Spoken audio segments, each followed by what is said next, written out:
Welcome to this edition of the Native News Update. I'm your host for today's program, Paul Demain. Many of the stories and information found here can be found at our website at IndianCountryNews.com, where your online membership or donation helps support the development of this television station. Here is some of the news articles from the day from the Associated Press and other Native American news sources. More than a dozen Creek Nation smoke shop owners and tribal officials are being sued by the Oklahoma State Tax Commission. The lawsuit filed by Attorney General Drew Edmondson accuses them of conspiring to violate state and federal laws on the sale of cigarettes in the state. The lawsuit says smoke shop owners and tribal officials conspired to violate the Federal Contraband Cigarette Trafficking Act, the State Complementary Act, and the State Cigarette Tax Act. The Creek Nation has refused to sign a new compact with the state because the tribe says it doesn't protect the historic tax advantage the tribe had over other non-tribal retailers.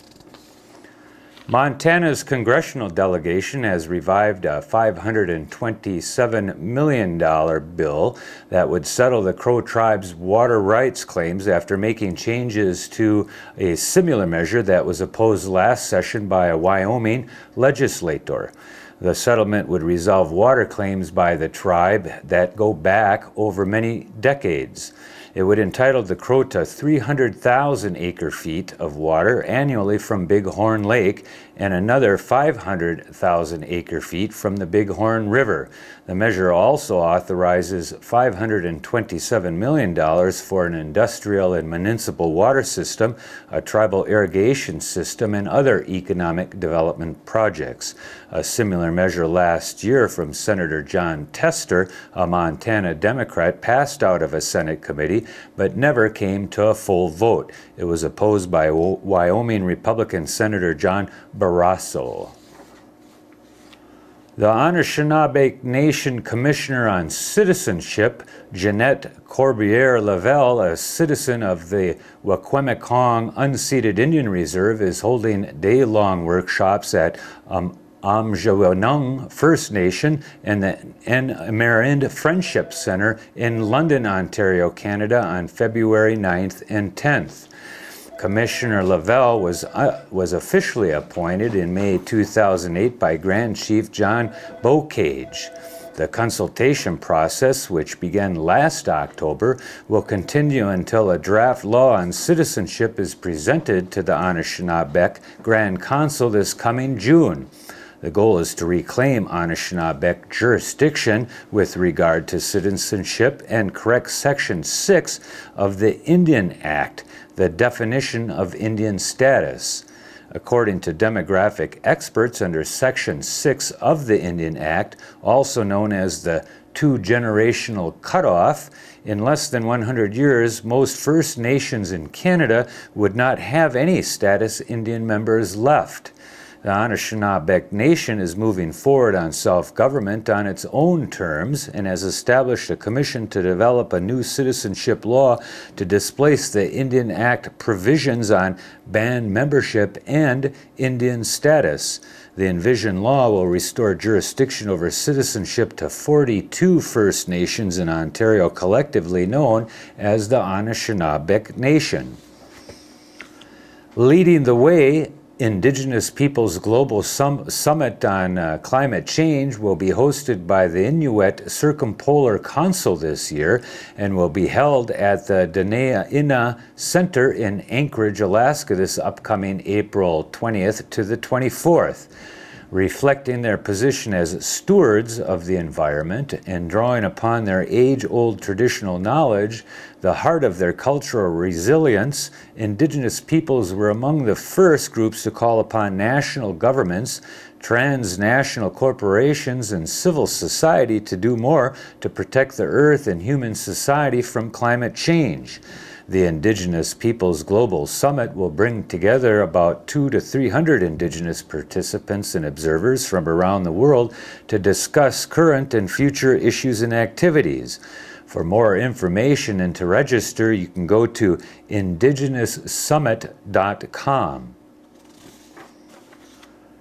Hawaii lawmakers renewed their push in Congress starting February 4th to restore some of the self-governance powers Native Hawaiians lost when the island's queen was overthrown more than a century ago.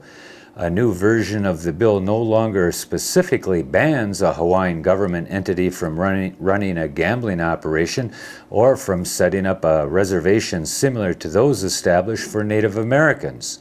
With Hawaii-born Barack Obama in the White House, supporters are hopeful that this time around they will finally succeed. Obama has promised during the presidential campaign that he would sign the bill if elected. Senator Daniel Inouye of Hawaii co-sponsored the bill in the Senate.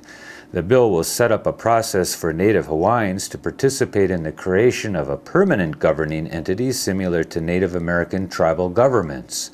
This would allow Native Hawaiians to negotiate directly with local, state, and federal governments over such issues as control of natural resources, lands, and assets.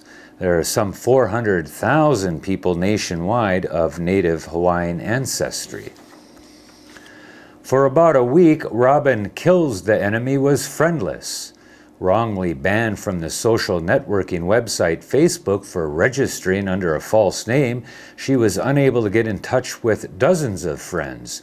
In the middle of planning an upcoming trip, she suddenly lost touch with those she was going to meet.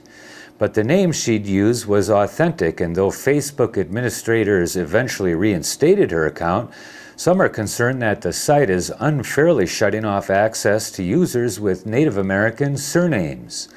Kills the Enemy's experience has spawned a group of 1,000 Facebook users wondering why some with Native American surnames must jump through hoops and endure accusations of fraud, while the hundreds of other users claiming to be Bart Simpson do not.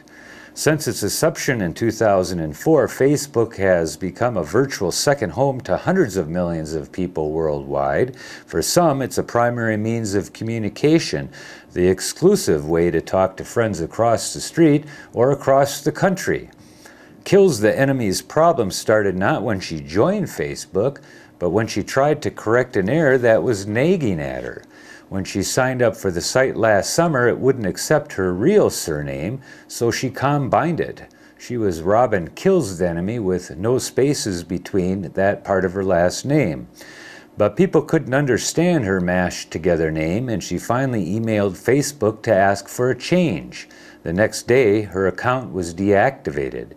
She emailed the site asking for an explanation. Quote, "Fake names are a violation of our terms of use. Facebook requires users to provide their full first and last names," unquote, an analyst wrote to her. Facebook would reinstate her if she provided her real name. After a few days and several emails, Kills the Enemy was asked to send a scan of a government identification document to Facebook. She did, and 2 weeks ago she was reinstated. And that is the latest roundup of news from Indian Country on this edition of the Native News Update. We want to thank our underwriters for assisting us with this broadcast and our digital mall partners, powwows.com, nativeview.com, Two Elk Enterprises, nishtv.com, GoNativeAmerican.org, whitebison.org, and the On Native Ground program from California, all assisting us with the news and information here so we can get it to you. Thanks for joining with us today.